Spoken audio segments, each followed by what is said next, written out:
Hey Gadget Monkeys, Christian Corley here, and today we're taking a look back at a piece of tech that's become absolutely essential, the Dashcam. Now, it's a basic fact of driving in the 21st century, electric, diesel, petrol, LPG, whatever you drive, there's a chance you'll be in a road traffic accident and you need a recording device to provide evidence to police and insurers. 2 years ago, I reviewed the Vantrue E2 dual camera dashcam. Back then, I was really impressed. Dashcams have gotten incredibly sophisticated, adding rear cams, 2K and 4K video, GPS is standard, and mobile app syncing.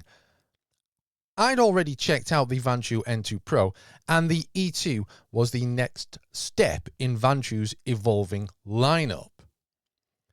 Now, after 2 years of continuous use, I want to revisit the E2 and tell you what I thought then and, crucially, what I think now. Has it stood the test of time? Let's find out. Now, when I first reviewed the Vantrue E2, one of my immediate observations was about the dual camera system. The E2 comes with a rear camera connected to the main dashcam via a lengthy USB cable. My initial thought, well, routing all that cabling was a massive pain. I even suggested that the rear cameras could send data wirelessly, or at least that manufacturers should include adhesive cable clips. Please? Now, 2 years on, my opinion on the cabling hasn't really changed. It is still a bit of a faff to install, and I wish more wireless options, or at least better cable management solutions, were right there in the box. That said, once it's in, and you don't have to think about it again. And the benefit of that rear camera, which is a huge advantage, absolutely outweighs the initial installation hassle. The Vantrue E2, even back then, really impressed me with its design. It's an IF Design Award winner for a reason. It looks pretty slick, almost like a snazzy action cam. The magnetic mounting system with built-in GPS is also a smart touch. In the box, you get the front and back cameras, both with Sony CMOS sensors and a 160-degree wide angle. There was a standard power cable, data cable for the rear cam, the windscreen mount, a plastic lever, anti-static sheets, adhesive pads, and a surprisingly detailed manual. I actually said I'd never been so impressed by a dashcam manual. Now, a notable omission was a micro SD card, which meant that I had to supply my own. The cam supports up to 512 gigabytes, but of course with two cameras running, you effectively half your storage. Installation was generally straightforward, though I did have some issues with positioning in my MPV due to the large windscreen, and I felt the main cable could have been a bit longer for comfortable mounting. I also noted that hard wiring would offer more flexibility, but I wasn't supplied a hard wiring kit for the review. The front camera connects to the mount via a top connector. On the front, you've got the camera and microphone for basic voice commands, and on the back, the display with optional picture-in-picture mode. 4 buttons manage the menu, plus a side power button, though these become less critical once synced to the mobile app.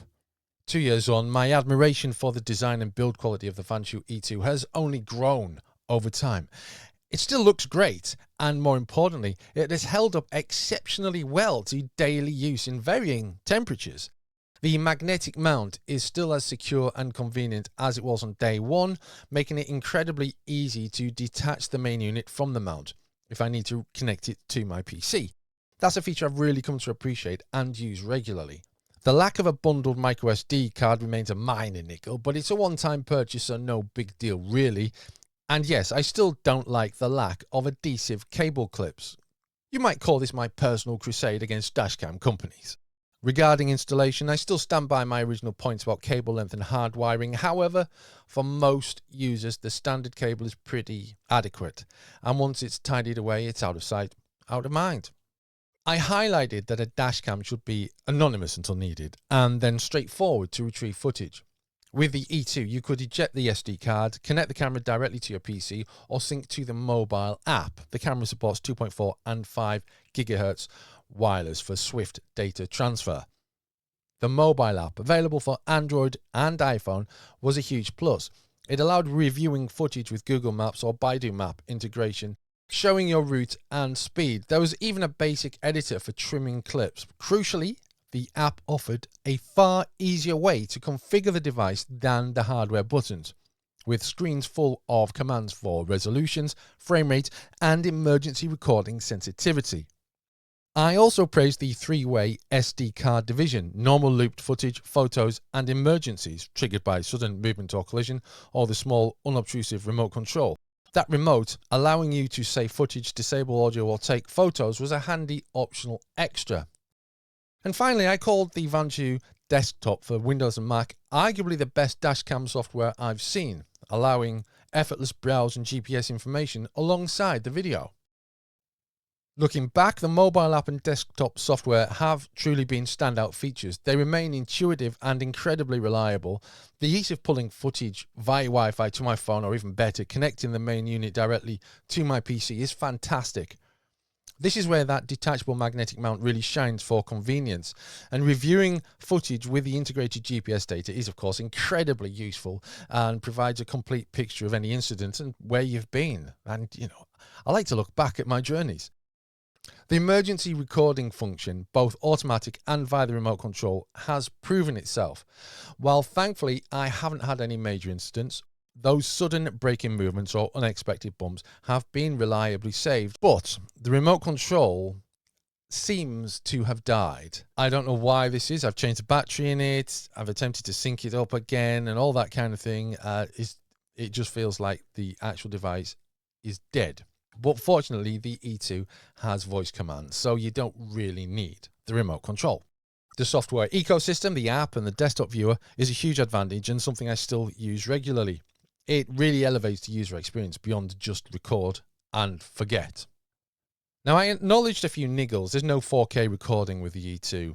There was some installation difficulty. There was a lack of the microSD card and the lack of adhesive cable clips. I also noticed the absence of a battery for parked mode. A battery is something found in other devices just for that purpose. Despite these niggles, I called it a solid dashcam that not only looks good, it records in 2K, what I consider to be the minimum acceptable resolution for a dashcam, as anything less loses important details like license plates.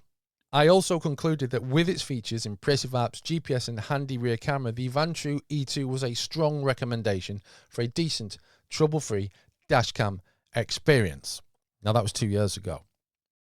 My ultimate verdict on the Vantrue E2 has, you'll be pleased to know, barely changed, and in many ways it's become even stronger.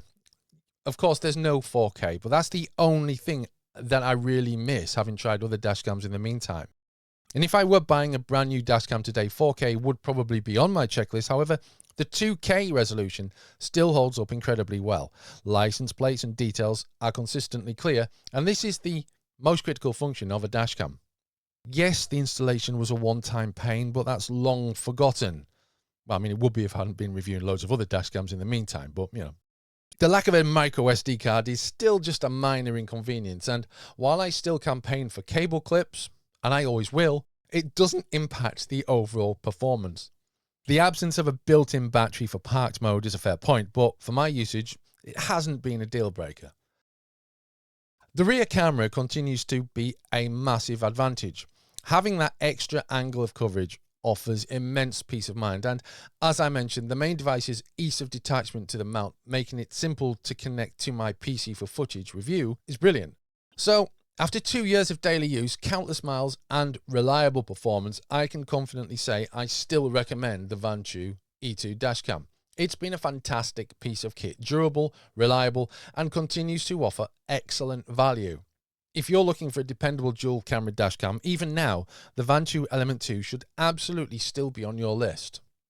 If you enjoyed this look back video and found it useful, make sure you'll subscribe to the Gadget Monkey YouTube channel for more reviews and tips. And hit that like button and let me know in the comments if you're running a Vantrue dashcam. I'd love to know. Thanks for watching.